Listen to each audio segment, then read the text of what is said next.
Subscribe कीजिए हमारे YouTube channel नाते रजा को और बेल आइकन को प्रेस कीजिए जिससे आपको हर रोज न्यू वीडियो की नोटिफिकेशन सब्सक्राइब। जवानी पे इतरा कर बेपर्दगी करके अल्लाह के हबीब आमिना के लाल मुस्तफा जाने रहमत को तकलीफ पहुंचाने वाली मेरी बहन सुन ले, अल्लाह न करे, हजार बार न करे कि अगर तूने रसूलुल्लाह के दिल को तकलीफ पहुंचाई ना, नाजायज फैशन की वजह से, नाजायज कामों की वजह से, बेपर्दगी की वजह से, बेहयाई की वजह से, ऐसी बीमारियों में ऐसी औरतें मुब्तला होती है कि बिस्तर से उठ भी नहीं पाती, तबाही के दहाने तक पहुंच जाती है, हुस्न छिन जाता है, कोई मुंह भी नहीं लगाता।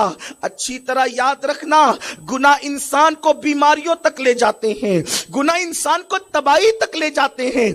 गुनाह करना इंसान को बहुत अच्छा लगता है, लेकिन जब कुदरत किसी पर पकड़ करती है, कुदरत अपने शिकंजे में जब किसी को जकड़ती है, तो फिर इंसान रोता है और उसके हाथ भी तौबा के लिए नहीं उठते।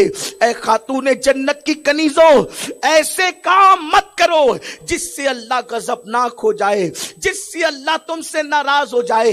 अल्लाह अकबर। आज अगर उलमा कहें पर्दे की पाबंदी करो तो आजकल की लड़कियां हंसती है, मौलाना ये पुराने दौर की बात है। नहीं मेरी बहन, ये पुराने दौर की बात नहीं है, ये अल्लाह का फरमान है, उसके महबूब का फरमान है।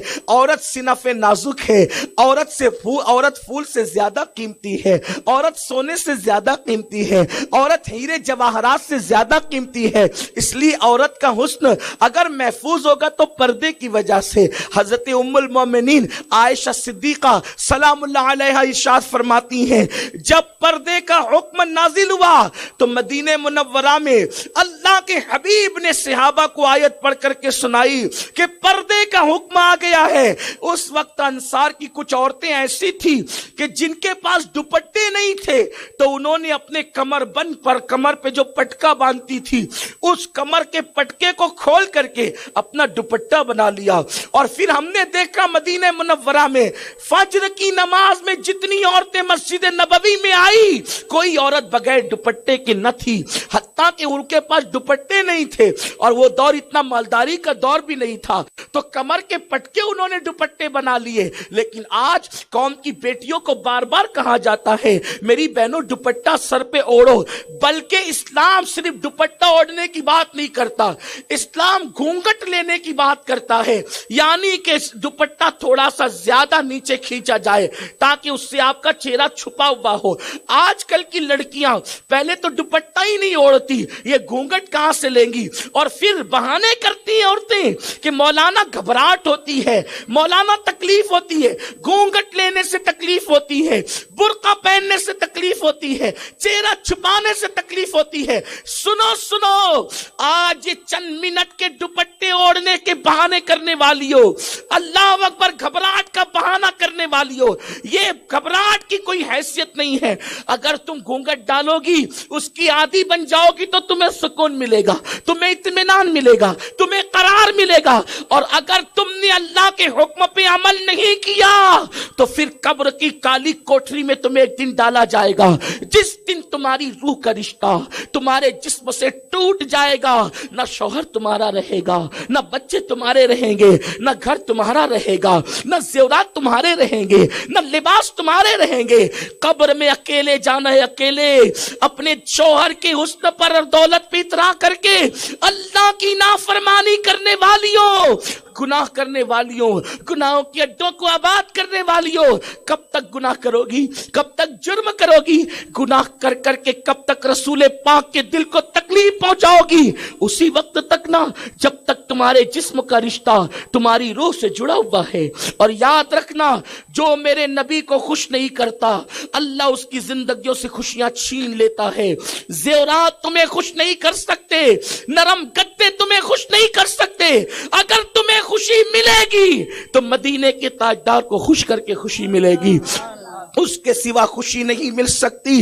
इसलिए कि जब तक के मदीने से इशारे नहीं होते, کبھی قسمت کے ستارے نہیں ہوتے، ملتی نہ اگر بھیک، حضور موت آنے والی ہے، جلد آنے والی ہے، موت کا کوئی وقت متعین، موت کا کوئی ٹائم ہمیں بتایا نہیں گیا ہے، موت کا ایک وقت متعین ہے۔ آپ کو 35 سال کی کڑیل جوانی میں بھی موت آئے گی، آپ کو 18 سال کی کڑیل جوانی میں بھی موت آئے گی، آپ کو 25 اور 27 سال کی کڑیل جوانی میں بھی موت آئے گی۔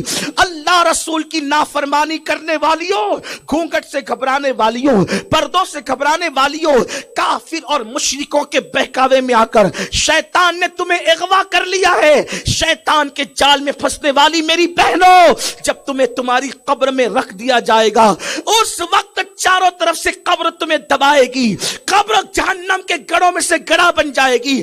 کب وہ بھیانک جہنم کی آگ جو دنیا کی آگ سے 70 درجہ زیادہ سخت ہے، دنیا کی آگ بھی دن میں 36 مرتبہ جہنم کی آگ سے پناہ مانگتی ہے، وہ آگ تمہاری قبر میں دہکائی جائے گی۔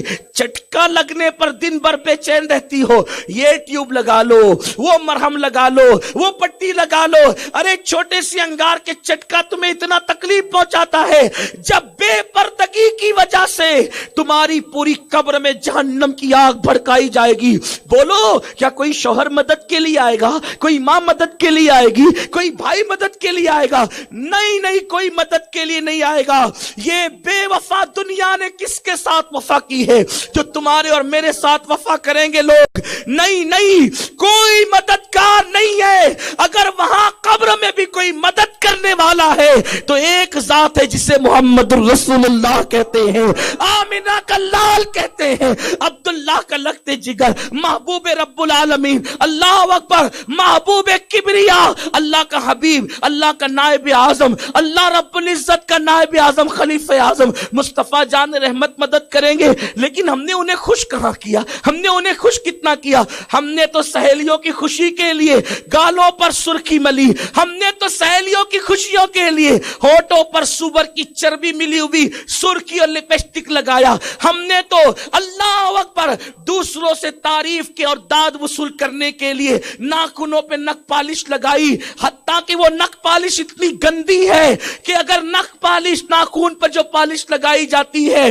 اگر وہ تمہارے ناخنوں پہ لگی ہوئی ہو اور تم ناپاک ہو جاؤ اور غسل فرض ہو جائے تو نہانے کے بعد بھی غسل اترتا نہیں جب تک کہ اس کا جرم ختم نہ ہو جائے۔ اللہ اکبر، ناپاک پڑی رہتی ہو، تمہارے گھر میں رحمت کے فرشتے کیسے آئیں گے؟ تو ایک وبال تو یہ ہے، حسن پرستی کا ایک وبال تو یہ ہے کہ آج عورتیں بے پردہ ہو گئی، اللہ رب العزت کے قانون کو پیچھ کے پیچھے ڈال دیا۔ اب اس بے پردگی کا وبال کیا ہے؟ اس بے پردگی سے گندگی کیا ہو رہی ہے؟ اس بے پردگی سے برائیاں کیا پھیل رہی ہے؟ اے خاتون جنت کی کنیزوں، یہ بے پردگی کا وبال یہ ہے کہ جب مردوں کی نظریں تمہارے حسن کو تکتی ہے تو آج کل کے مرد نفس پرستی میں مبتلا ہیں، الا ماشاءاللہ جب بھی وہ کسی عورت کو دیکھتے ہیں تو للچائی ہوئی نظر سے دیکھتے ہیں۔ وہ دور گیا جب کسی عورت پہ نظر پڑتی تھی تو لوگ شرم سے جھکا لیتے تھے، آج عورت کو اریاں کر دیا گیا، آج عورت کو ننگا کر دیا گیا۔ آج صابن بک رہا ہے، 2 پیسے کی چیز بھی بکتی ہے تو عورت کی تصویر کے ساتھ بکتی ہے۔ آپ کیا سمجھتی ہیں کہ مغربی تہذیب تم سے محبت کرتی ہے؟ مغرب کے لوگ تم سے پیار کرتے ہیں؟ واللہ تاللہ باللہ وہ نفس کے پجاری تم سے کیسے پیار کر سکتے ہیں؟ انہوں نے تو تمہیں فوٹو کے ذریعے سے بیچ دیا۔ یہ محمد الرسول اللہ کی تہذیب ہے جو ایک عورت کو کتنا بلند مرتبہ عطا کرتی ہے۔